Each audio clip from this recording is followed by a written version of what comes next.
Sangita, take us in. Intro us. 3, 2, 1. No, say, hello, welcome back. Oh, no, you do that. You do it. Is What this are you talking about? Just Come on. do it. Is this I've like got the me coffee. Smartlist podcast where I'm supposed to have a piece of cardboard and you can't see me, and then you don't know who I am, Look, and then Garry, I'm not that famous. Mute. You're not talking, mate. I thought that was the whole point of the podcast. No, you talk when I tell you to talk, all right? Oh, Remember, God. he's the Be a good creative boy, you director. be a good I'm boy. getting dommed now. This is like I've suddenly, he's become a power bottom, doming from the bottom. I don't know Always. what's going on here. Hello, you've joined us mid-conversation here on the Are You Creative podcast. We've got another amazing guest. Let's have some funky intro music and then we're going to find out who it is. Go!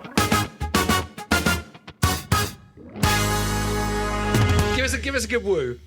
Woo!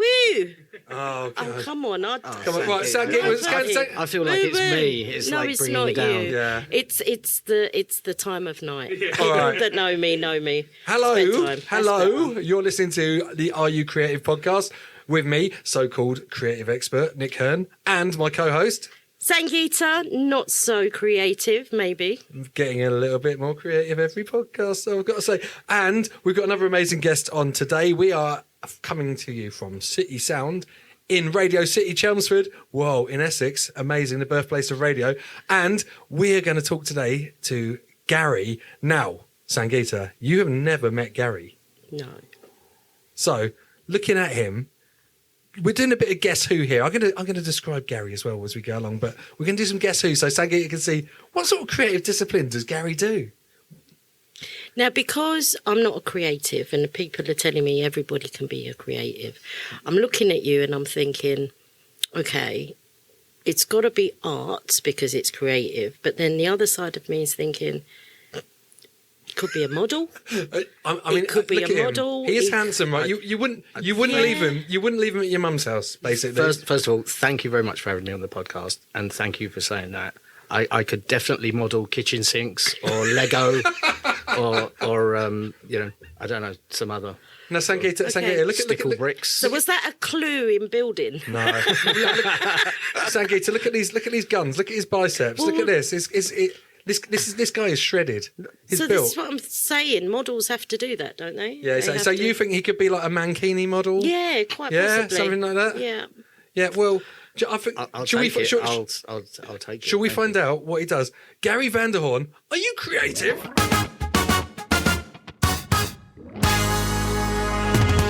I'd like to think so, yes. And what is your creative practice? My creative practice right now is I run Lucha Britannia, which is a Mexican wrestling show, comedy, cabaret, and neo-burlesque, and it's been running for 17 years. Well, we got to back up here. Do you know what lucha is?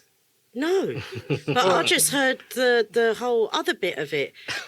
Sorry, that's amazing. Shall we have a recap? Yes, please. Lucha. It was lucha wrestling, comedy, burlesque, what else? Cabaret, comedy, live shows. So it's all events, kind It's- of entertainment. Yeah, but Wow. there's more than that. Okay. But so Lucha Britannia is masked wrestling comedy event. Yes. For those who don't know, it's derived from lucha libre, which is the Mexican style of professional wrestling, Right. which is very dynamic, high-flying, very colourful, has a very rich tradition.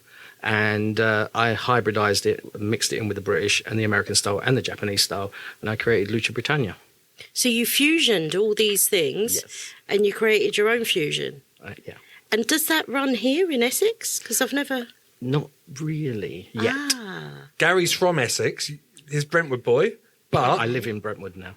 where you're running Lucha in London, right? Village Yes, Underground? in Shoreditch. When I say Lucha, I mean Lucha Britannia, of course. Loads, but the fans call it Lucha, yeah? Okay. Oh, I'm definitely going to go and Google that. Yeah. So, okay. So I'm interested now, now that you've said this. What made you want to do fusion? What made you go into this type of creative work? I've always been a fan of superheroes, and superheroes wear masks a lot of the time. As a child growing up in the 80s, very much into comic books and movies and sports and fitness and martial arts and performing arts. So I come from a performing arts background and a sports background. And it's like the antithesis of all that, bringing it all together is Lucha Libre wrestling. Amazing. You've invented something that you get to put all your hobbies and all your specialities into one thing. Kind of, yeah. And yeah. comedy as well. Yeah, but it's not reinventing the wheel. It's just taking other elements that already exist and then putting a unique spin on them. So what does it take to put on a Lucha Britannia show? You know, like what do you do? Do you have to write a storyline? Do you have to create characters? Yeah, I create characters with the people that I work with. I call them the Lucha Britannia Superstars. A lot of whom I've taught over the years because I run the London School of Lucha Libre for 10 years up until lockdown and the pandemic, where it killed us. It killed the venue, and we couldn't sustain the venue. We couldn't sustain the shows, and as it affected a lot of people. And you're talking about creativity. The pandemic killed a lot of creativity, but I think from the pandemic, a lot more creativity has come out of as well. Hearing that you had the School of Lucha, that's amazing. So you were teaching wrestlers. So you're like the Yoda. Yeah. You're the Yoda teaching them wrestling. Yeah. And then they come and perform at your night, and you create their characters with them, and you write the storyline. Yes, but not specifically for that. When I was teaching and I started professional wrestling in the UK wasn't very good. There was a few standout people, but on the whole, not very good. It used to be big in the 50s, 60s, 70s, into the 80s. It's stagnated. That's Big Daddy, right? Big Daddy and Giant Haystacks, the heyday. I know them, Saturday, yeah. get the handbag out. I remember them. Yeah, you see Kendo Rollerball Nagasaki. Rocco. Yeah. And there was some really good performers, but the product didn't want to change. And it got overtook by the American product, which was big and bold and flashy. And you've got Hulk Hogan going, brother! And the Ultimate Warrior shaking the ropes. And Ric Flair going, woo! I'm going to learn that for the next one. And Macho Man saying, Woo, yeah! The cream of the crop rise to the top. I love that voice. Gary's like a wrestling jukebox. Oh, Any requests, guys? amazing. Any requests? No, there's no requests from these kids. John Cena. You can't see me. I can't see him. Obviously, you can't see me because you're audio only, but I was doing the hand gesture in front of my face. It was an audio-visual joke. You disappeared just for a second when your hand went over You your can't. face. You can't see me. So, John hang on. Cena's amazing, by the way, and he's fantastic. He's really good in Peacemaker. Oh, yeah, I love Really, it. really good. It's And- the greatest TV show. You know, but talking about John Cena, right? This is brilliant because when you think about the skills you need to be a good wrestler, right? You're teaching it's not just gymnastics, it's not just there's acting as well, right? And creating the character and selling everything, but also selling those storylines, having catchphrases. You've got to create so much around it for the crowd to get behind you or to be against you. Yes, of course. It's Roland Barthes says in his essaic prose that it's the highest form of entertainment because you're creating drama live in front of an audience. You're a stuntman, you're an actor, you're a comedian sometimes, and you're doing it all on the fly in front of a live audience. There's no real rehearsals. There's a brief sort of guide to say what you're gonna do and what the outcome's gonna be, but you're performing it, so you're making art in the canvas of the wrestling ring in front of live audiences, and no two matches are ever the same. And even if two really good wrestlers try to reproduce a famous classic match, it will always be different because they are different, their bodies are different, their characters are different. There's a flow, so there's a flow to it. It's like it's like a dance. Who would have thought? No, people don't Never. understand how high. I mean, we can joke about it, and it is very funny most of the time. But it's a real high art form because it takes so much dedication, so much time, and oftentimes, unless you're at the very top of the ladder, not very much money at all, if any, and you break your body doing it. So it's a labour of love for a lot of artists. So I would say that. In creativity-wise, the professional wrestlers that are working around the country, doing their day jobs, and then driving miles up and down and doing these shows, whether they be sports hall shows or town hall shows, or whether they're big like promotions that are bringing in imports and have got thousands of people watching, they're breaking their bodies and they're putting their heart and soul into it, and they're honing their craft and their skill to try and make it to get to the big time. How many years do you think it takes? Like practice? Because I spoke to some wrestlers, they're practicing about 3 times a week. How many years does it take to get good enough to perform or to move up? That depends on how good they are and how much they're going to put into it as well. I had a hand in training Will Ospreay from a young age, and he's one of the greatest wrestlers in the world right now. He's signed to AEW. Will Ospreay, Is he from Essex? He's from Raynham, yeah. He's from Oh, Raynham. wow. And you would not believe this. He is headlining Wembley Stadium, sold out Wembley Stadium. You know, like, who have you got doing that? Taylor Swift, Adele, Blur, you know, and Will Ospreay, the wrestler. Yeah. Will Ospreay, he lives in Chafford 100, a very good friend of mine. He's now 30, I think. I started teaching him when he was around about 15, 16. He was already good. He was already a sort of child progeny. And his parents luckily supported him in what he did. He, by his own admission, he wasn't very good academically, but he's a genius physically. And as a performer as well, in the performing arts, he can sing, he can dance, he can act, and boy, can he wrestle. And when you see him, when you saw him, you were just like, this guy, because we talk about creativity, right? When you see him as a performer and you're like, wow, this is like the elite, like, it's almost like a ballet dancer, but of wrestling, right? This is you knew this guy was going to be... But he's never stopped getting better and better and better, because he's every match he has, every TV appearance he has, he's getting better and better and better. So look out for Will Ospreay. Yeah. He's going to be the UK John Cena, really. Well, yeah, he's already an international superstar. Yeah. But He's massive in Japan, isn't he? They love him there. Yeah. He won all the Japanese titles for the last 6 years. So he would pretty much get mobbed if he went to Japan because he's so famous, right? And he's just come from your little lucha school. Yeah. Garry from Brentwood. I know you went from Brentwood at that time. But you've taught this guy that is now headlining Wembley Stadium. Yeah, I can't take all the credit for him. He's a genius in his own right. So.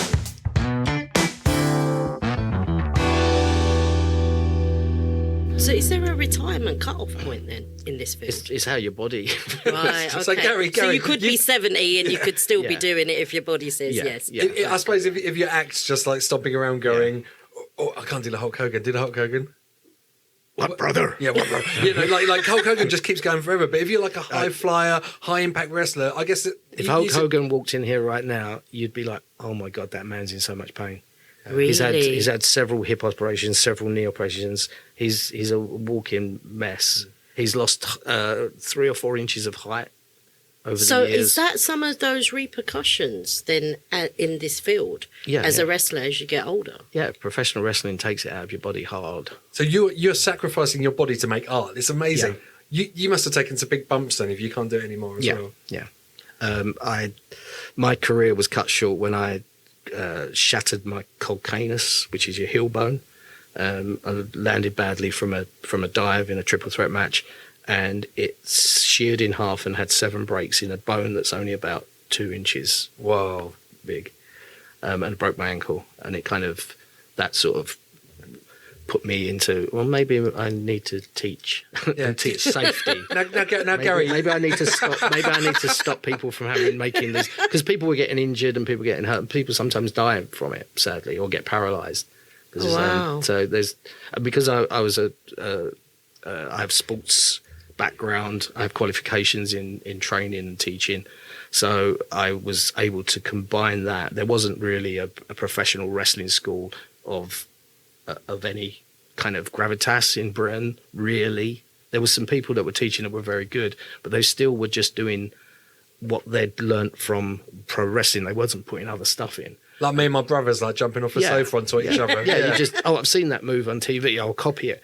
Well, with no idea of how it actually works, how the body moves, how gravity works with it, you know, how much effort you have to put into jumping and catching and all the safety elements. And a lot of wrestling is just trying to stop the other person getting hurt, right? When you're doing all this safety stuff. It's the illusion of the grandest battle between 2 humans or 3 humans or 5 humans or whatever, and or aliens or monsters or mythical creatures or half hybrid duck characters, or like we should go on to this, right? Because now, Sangita, you're going to love this.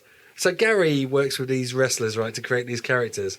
I think we should have a rundown of some of the crazy characters that you have at Lucha Britannia, or even the best characters you've created with people. Well, I steer people in. Sometimes I have reams of different ideas and characters that I want, but I'll see it in somebody and I'm like, okay, that's going to be suited. But they might already have a bit of something, and then I'll go, okay, let's elaborate on that. All right, so what is it about this guy that you looked at and you thought you would make a great duck?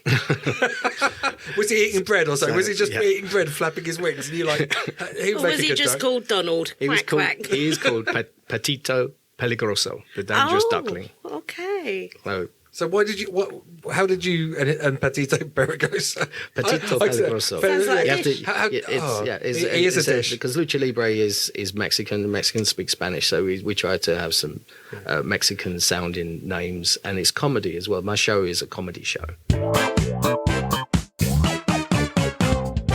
So Gary, right, I'm thinking about this, right? You've got a human. Actually, let's do it with Sangita, right? So Sangita here, she's this block of granite or marble, right? And you're going to carve out this wrestling character, right? So what do you see in Sangita that you could like create a character around? I have to say that in this studio right now, all the lights are in my eyes, so all I've got is a silhouette. So she would be the silhouette. How can we? I can go with silhouette. Yeah, how can we create a silhouette character? Yeah. She'd be like mysterious. Oh yeah, the silhouette. Yeah. Oh my god, I love it. Yeah. like that. The silver silhouette. So Oh, yes. always wrestles with the stage lights off. Yeah, yeah. No one's ever seen her, Yeah. but she's brilliant. Trust me. You can see the outline, you can see the shape. You never know when she's going to get you. I love like it. And what about the duck guy then? Come on, I just want to. I'm Okay. fascinated by this duck guy. Right, So- the first time I saw him, he's got a fluffy yellow jacket on. He's got a duck mask. Full head. You can't see what this guy looks like, and I think he was whacking someone with a baguette. Honestly, it's like pantomime, comedy, UFC, all like put together. It's just that the history of wrestling is long and deep, and there's been lots of different gimmicks and different ideas and characters and funny stuff. And there's serious stuff and there's funny stuff. So it's just coming up with new spins and new ideas. And I'm a massive lover of like classic British comedy, so I just try and sort of like absorb that and then sort of push that into characters. But when someone is a good performer in their own right, it's easy because I don't have to do much. I can teach the nuts and bolts of the physicalities of something. That's different. Teaching how to become a character and how to inhabit that character and what that character is and does that works both for seriousness and for comedy. That's a two. I can't do that without the person, without and you're artist, because they're artists in their own, they're creative artists in their own right. But as the writer of the storylines as well, which I know you put together, there's the story arc. I hear there's like Lucha fans that are mad. They've got like notepads and they really like talking about the storylines like it's EastEnders or something. Yeah. But you've got to find those good characters, those bad characters, find the drama in it, create tension when there isn't, and Yeah. So how do you do that? How do you even approach it, and what makes a good storyline? Oh, it's a classic story of good versus evil, right? And sometimes it's fun to be on the side of evil. Yes. So it's, so you've got different ways of going in and out. But getting back to Petito Peligroso, he, in his normal wrestling life, in his other gimmick, he had a little rubber duck and he'd talk to his little duck. Oh, wow. So that was his prop. He had a little rubber duck prop. I love that. It's quite cute. Wow, so simple. Yeah, and it was he's a very, very good performer. If he wasn't doing wrestling, he'd be an equally as good actor, an equally as good dancer, an equally as good comedian. He's very much in the Andy Kaufman kind of mindset. If people know who Andy Kaufman is, look him up. He really lives and breathes when he becomes the character, which is what you want to do, because then you've got authenticity. If you've got authenticity, you've also got danger and you've got comedy. The dangerous duckling. You've got the dangerous duckling. Boom, boom. Petito Peligroso. So it was from him having his own little thing with his own little duckling. It's like, well, it's obvious. We just got to make you into a human duck. But this is the amazing thing. When you see the dangerous duckling, right, and his fluffy yellow stuff, right, you're like, oh, look, he looks so cute. That duckling's cute. This guy's a baddie. Right, he's a heel. Oh, they call it bad. They call baddies heels in wrestling. He's nasty. He's bad. Super nasty. He's a dangerous duckling. Yeah, like, he's horrible. He's really horrible. So how did you decide that the duckling was going to be a baddie? This is the weirdest thing. You're asking me some hard-hitting questions here. I feel like I'm on that show where the politicians get grilled. Yeah, welcome to Question Time. Today we're talking about what makes a duckling a baddie. I mean, this guy, the dangerous duckling, was choking a guy with some bread. He was that really he had him. out of his pants. Yeah, he I'll keep it clean, but he made it into a dangerous duck. Do you know who his opponent was? Ultimo Perversio. So what, the ultimate pervert? Yes. Sangita, you're getting a feel for Lucha Britannia here, right? It's not for children. I gathered that. I I did think about how do you do a risk assessment for that then? Gary, we do festivals, and we do family friendly shows and stuff, and we obviously turn down the any sexual content or any innuendo stuff, but we do shows like that, but mainly the show is predominantly for over 18s because there was a huge gap in the market of people that thought that they'd grown out of wrestling when they were older, but really they hadn't, and they were just kind of going, oh yeah, I used to like wrestling when I was a kid, but I don't like it anymore, like, because I'm in the UFC now, and like, there's real fighting, and wrestling's not because it's fake. And it's like, really inside them, they don't want to see two guys really beating the shit out of each other. They really want to see Rey Mysterio flying through the sky in his mask, they're fighting the Undertaker. You know, they really want to see that. They really want to see John Cena. They want to see The Rock. They want to see Stone Cold Steve Austin. They want to see Hulk Hogan. They want to see people doing backflips. Not everybody, but I'd say the vast majority of people. And when you, like, I mean, some people love a Mike Lee movie. You know, they love a Mike Lee movie. Mike Lee writes some serious, great stuff. But are you going to go and see a Mike Lee movie and watch a Mike Lee movie over and over again like you would Avengers, Batman or something like that? You're not, are you? You know, I'm not taking anything away from Mike Lee. He's a genius. But there's different styles and different things, and you want escapism, right?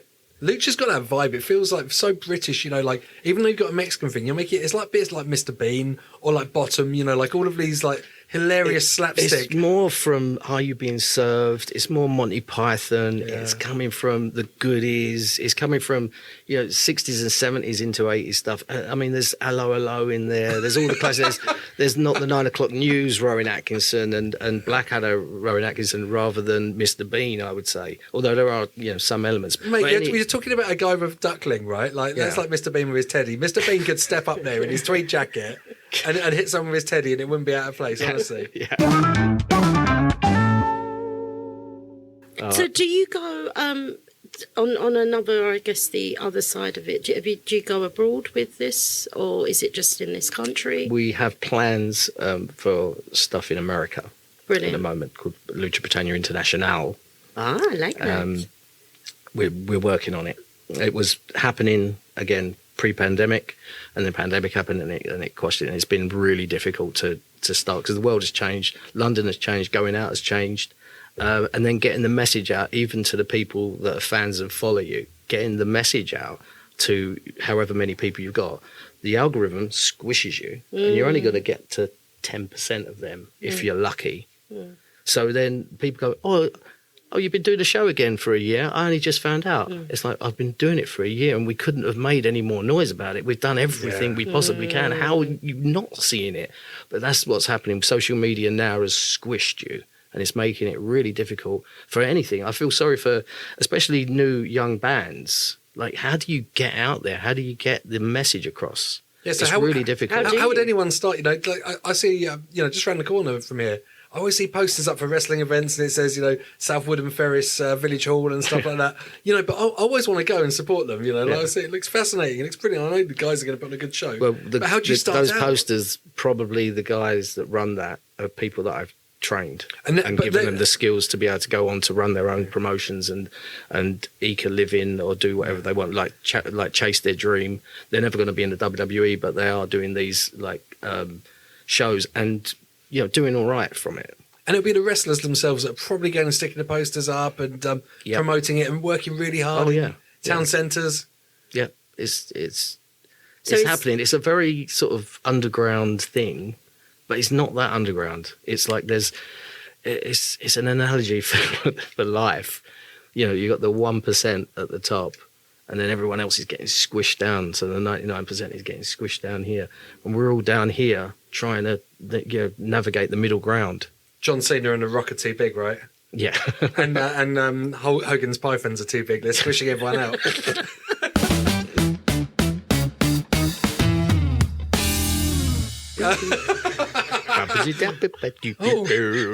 Oh, jazz flute.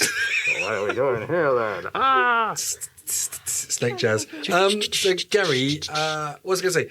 I just want to talk about your creative greatest hits because we talked about Will Ospreay, amazing, headlining Wembley Stadium. What are your other greatest hits that you've had? Nina Samuels is at this moment going in the Guinness Book of World Records for being the first female wrestler to hold 10 separate world championship wrestling belts. What, you got pretty big arms, right? Yeah. 10 wrestling belts. Yeah. So I taught her from from the beginning of her entry into wrestling, and she's gone on to become globally recognized. She's not a mega star yet, but she's certainly well renowned. She's fantastic. In Lucha Britannia, she is Diabolessa Rossa. And she's our world champion. One of those belts, one of those 10 belts, is the Lucha Britannia belt. That's what I just said. It is. I know you just said it, but this is amazing. She's in the Guinness World Records. Are you not listening, Nick? I am listening, but I'm... It's a bit late for you tonight. It is. Oh, Sangita, what have you You're got falling here? asleep. What's he all about?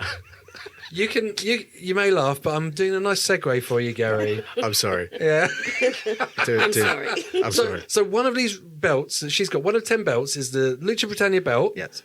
And she won that beating a man. Yes. And she's actually 5-time Lucha Britannia world champion. So she's beaten men over and over again. She's absolutely fantastic. She's a force to be reckoned with. So I really want to, because I'm an equalities queen, so this is the bit that interests me now. Do you get many females in this field that approach you to become? One of the main things that I wanted to do when I started this school, I started the London School of Lucha Libre.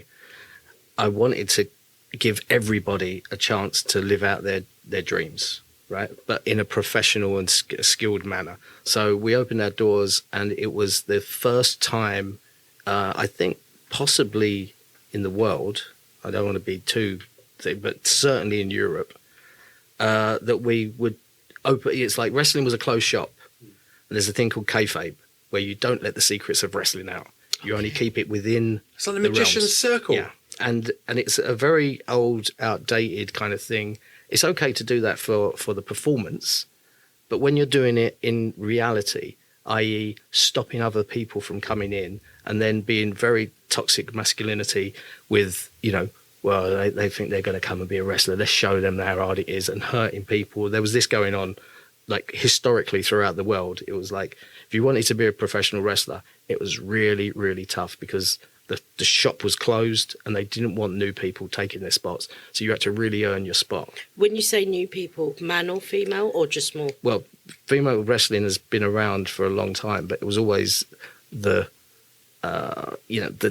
not serious. Yeah. It was like sexy sort of stuff, wasn't it? Yeah, it was done in a different way. Got you. It was there for the men, really, not for for that athleticism and that. Now, however, women's wrestling is on a par, if not better, than men's wrestling, and it's really, really good. It's like when people are given equal opportunities, you start seeing equality rise, and then you see the people that have been held down and suppressed actually coming up. Yeah, and when you see these women wrestling, you don't think, oh, they've let her win. When you watch it, you actually, with Lucha Britannia, you're like, oh, she deserved to win that. Like, that was incredible. It's, if you're watching, say, for example, a Tomb Raider movie, Evangeline Jolie, you're already bought into the suspension of disbelief that she is now Tomb Raider, and she's doing those flips, and she's shooting, and she's fighting people, and she's just stealing the treasure off of people that are trying to kill her. You don't think, oh, that guy could have easily beaten her then. She's hard as. She's Tomb Raider. And it's the same with the wrestling. If you're good and you're really good, you're equal to the men or better. Why shouldn't a more skilled woman be able to beat a man? Right? See, the reason I like what you're saying, there's been a lot of controversialness around trans and the sporting sector and, people competing. And then I love the fact that you said that actually within this sporting field, you've got men versus women in the same place. And actually it's kind of an equal platform. Yeah, well, with storytelling. Yeah. So within the realms of storytelling, you can tell those stories, and some of those stories can be very close to reality. Yes, yeah. Lucha's great anyway because it celebrates everyone, doesn't it? You got Cassius as well. Yeah. This is like this massive, like fabulous, celebrating his homosexuality. He's the neon explosion. Yeah, he's Cassius. He's a former four-time Lucha Britannia world champion. He is he's a star. I can't remember what year it was, but we did a League of Their Own. And we the grand reveal and the wrestling rings there. He shone out so much that they were like, right, we want him as in this segment. And the rest we were Jack Whitehall and Josh Widdicombe. And they wrestled. Yeah, we did segments with them in the wrestling ring and had wrestling did a tag match. So Jack Whitehall tagged with Cassius, and they loved him so much that they let him sit in the chair and they got him at the end, and it was like he was like the star of the show on that show. But with Lucha, like, everyone's welcome, right? Because I see the crowd as well. It's so diverse and so mixed. There's not a like typical Lucha person, right? No, there isn't. It's about inclusivity, and it's about just celebrating craziness, and it's all its colours and explosions and sounds and ridiculousness. I just want people to have a good time and be entertained. The world is tough. The world is hard. What do you need? You need a release. You need entertainment. You need to get out of your own head for a little while. And if you can go to a show that offers you like 2.5 hours where you could scream and shout obscenities at the people that you and believe me, the things you'll hear there, like, I would not take my kids there. Yeah, no, there's at the adult shows. It's an adult show. It's a like a pressure cooker. And you can release the pressure and just let it out. And that's Sangita, what rhymes with duck? That's one of the chants. Yeah. Okay. Yeah. It's like Squish the Fish, because we have El Piranha as well. He's very bitey. Okay. He's very bitey. Be careful with him. We're going to need a bigger boat. He is El Piranha. He's very, very bitey. So they shout Squish the Fish for El Piranha. Squish the fish. Squish the fish. Yeah. Okay. And then the duck comes out and they shout the duck. A similar chant. So, okay. So, are you trying to get me to swear? No, we don't swear on this podcast. No, well, you can do if you want. Up until today, I actually thought wrestling. I had two things. Yeah. I used to watch WWF wrestling because the kids kind of grew up on that, and I'd be like, "That's not real. Yeah. That's not real." And when they were little, they were like, "It is real. It is real." So then I know wrestlers. I know a few people up here in Rayleigh and stuff that do things like wrestling as their spare time thing. And then I always ask them, like, look, when you go there, you're really hyped before you go. Is it because you want to win this competition? And they make it sound like, yeah. So I assume that, right, it must be a real thing. Yeah. So only sitting here and actually speaking to you today and understanding your craft and what you do, I think it's amazing because now I'm actually realising that there is a part of it that is entertainment. So it wasn't a myth for me, because all this time I was thinking, no, but they're doing that. That's quite funny. Surely that's not a real thing. But yeah, you've actually... I would say that being a professional wrestler at the highest end is harder than being a professional boxer, harder than being a professional UFC fighter. Yeah. And one of the top people in the world is Brock Lesnar, who won the UFC championship, the real fighting championship, with quite ease at the time when he won it. And then he was he came from professional wrestling, but they had an amateur wrestling background, like a colleague Olympic style wrestling background, and he went into pro wrestling. He says himself that pro wrestling is harder than like actually fighting someone for real. Why do they find it harder? Because you're taking huge risks and when you're in control. If you fight somebody for real, your mission is to not get hurt and get that person hurt as quickly as possible. That's your mission. And you could maybe achieve that very quickly. If you're not very good, you're going to get hurt and it's going to go long, and you're both going to get hurt or you're going to get smashed up, right? But it's going to be over fairly quickly. Most fights don't last very long in reality, in real life. In a professional wrestling match, you might be fighting for an hour, and you've got to entertain, and you're taking bumps and hits, and those hits hit. They're not missing. Because I was going to say, they sound really real. Yeah, so you've got to have a big neck. You've got to have muscles. You've got to be able to absorb. Obviously, there's skill and there's reflex and timing and stuff involved, but people don't really understand how much the body has to take and how dangerous it is. And you've got to think about the flow of the show as well. If you're wrestling for an hour, you're putting on a performance, right? So you've got to go bigger. You've got to find high moments, low moments. That must be a lot going on in their heads as well as physically. Well, if you know about the history of why sort of wrestling started, when in the old days, in the Victorian times, you'd have two pugilists and they'd be fighting and fighting and fighting. The two hardest men would finally meet each other, and the fight would go on for like a day. Wow. And there'd be, because neither of them would yield. And then, of course, it's not so entertaining because the crowd are, oh. Or one person would continually win and beat everybody because it was super hard. So, oh, God, how can we get the crowd back? All right, you take a dive in this one, cut this down, you win this one, you can win this one. And then thus, the carny type of wrestling started where you're creating a story and the illusion of a real battle, but really it was to make money. It was really to get the gambling, and that still goes on in professional sports. So this was all across the board. This was like the OG EastEnders, like you think about this, like going to your village fair or something. How long ago was this? This is in the 1800s, late 1800s. Incredible.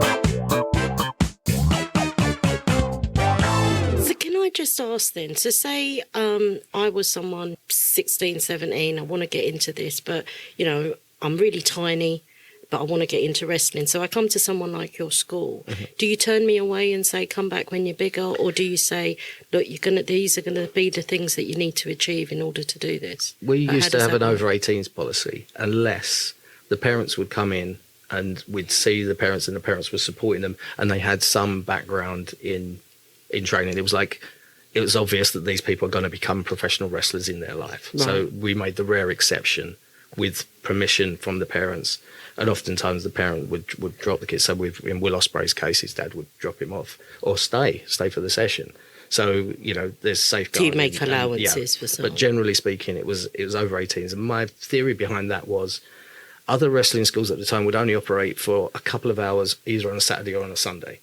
We opened the whole week, Monday nights, Tuesday nights, Wednesday nights, Thursday nights. So you've got to come from work. If you want to be serious, you want to be a pro wrestler, you've got to come after work and you're going to train for 3 hours, and then you're going to train for 3 hours again the next day, and you're going to train for 3 hours again the next day. Wow. But you're going to train properly. We're going to give you fitness. We're going to give you balance. We're going to give you coordination. We're going to give you confidence. Eventually, as well, working into promo skills and characters and how to be different, how to move your body, how to protect your body, not just from wrestling, but in life as well in general. So there was a whole holistic attitude, and we started that seriously in 2010. I started my Lucha Britannia show in 2007. I'd run my first promotion in 2003, I think. I'd say I've been a professional in professional wrestling for over 20 years. So the only thing you would turn people away for is their age, really. Any size goes, any gender, anyone that wants to come and learn wrestling. We're the first inclusive, we treat everybody the same. I love it. Sadly, we don't run the school anymore, but the show is still going. The show must go on. But there are very good schools. There's a myriad of different schools that operate on different nights around London and the surrounding area. Yeah, so anyone that's young or interested in learning wrestling, like even if I wanted to go along, I could find a school. Oh yeah, and you'd have you'd be under no illusion at the age that you're at that you're going to go on to be in the WWE. Well, yeah, no, I don't want to shatter your dreams. No, I'm going for the all. Do it. Bring him back to reality. I'm going for all ego, no talent. But who's to say that you wouldn't get into the best shape of your life? Yeah. Suddenly feel like, oh, actually, and then you could be a great character, a manager or a valet or a commentator. Oh, so you could find a spot. But really. Also, if you've already trained and you know how to take a bump and you can protect yourself, it means that it opens up the storyline. Because you can't have people involved in storylines and being in the ring if they can't bump properly, if they can't protect themselves. All right, Gary. Amazing. Let's do some promo time. What have you got coming up? May 10th. Village Underground, Lucha Britannia, Return of the Lucha. Dun, dun, dun, dun, dun, dun, dun, dun, so you got dun, dun. Is that copyright? Sorry. No, that's right. Sorry, all right. William. Sorry, Lucas. I don't even think Shazam would pick that one up, mate. But we got. Tell us what's happening at Return of the Lucha. Who have you got wrestling? Dear Blessa Rossa will be defending her world championship. Will she bring her 10 belts? I don't know. Have you got the duckling? Of course. Yes. Have you got the piranha? Yes. Have you got the pervert? Yes. Have you got the silhouette? Jerry Bakewell. Silhouette's going to be there. Silhouette is definitely coming. I'm going to be making the effort now. Yes. Oh yeah. So you got Jerry Bakewell who wrestles in tweed. Oh yeah. There's all. He has a moustache on the outside of his mask and a comb over. And he's from up north. Okay, and who else have you got on the bill? Right Come on, up let's keep going. Got Cassius? Cassius the Neon Explosion, of course. Yeah, and you got Fug, 7 feet of pure brute force and ignorance. Wow. Yeah, I mean... This show sounds amazing. It sounds Got it all. I'm going to be there. But it's hosted by Benjamin Lush. I was going to ask you to recommend a creative person that everyone should follow, and I think you just have. Well, I've got one other person. Oh, you got one other? Okay, come on. Obviously, Miss Meatface. Miss Meatface. Meatface. Tell us, what's Miss Meatface? I'm not going to tell you much about Miss Meatface. I'm just going to tell you, look up Miss Meatface. Okay. I'm doing that. Right. I'm going to be disappointed if she doesn't have meat on her face. To tell you the truth. She doesn't have meat on her face, but there has to be a reason why she's called Meatface. I'm imagining she's very creative. Yeah. She's bacon balaclava. she's a proper artist. She's a visual artist, a performative visual artist using the medium of photography and film, and her stuff is really different, like unique in the world, and absolutely fantastic. So I think, is she living in Essex? She is from San Francisco, but she lives in Brentwood. There you go. Whoa. Future guest, right? Absolutely. We'll put a vegan warning on that one, though, right? If she's coming in her bacon balaclava or whatever she wears, pork chop earrings. There's no actual meat involved. No real. Oh, here we go. Hang on. We're just looking at Miss Meatface right here in the studio. She's in like some sort of latex suit. There's no bacon balaclava or lamb chop glasses or anything. There's something very, very different. Sangita, tell us what you're seeing. Tell us what you're saying. Sangita's lost for words for once in her life. Lost for words. Garry Vanderhorne has rendered Sangita, the silhouette, totally speechless. Wow. Sangita, you can't just say wow. You have to explain. This is an audio podcast. Well, I'm sorry. I'm looking at this and it's like characters. And when you're looking at the name Meatface, yes, I was expecting to see somebody really big, really meaty, but it's totally different. It's totally different. I just suggest that you look up Meatface. Yeah, there's reasons behind why she's called Miss Meatface, which we will find out when we get her on. We're definitely going to get her on. I wanted to say about people that say that, but I'm not a creative. Oh yeah, cool. Like me.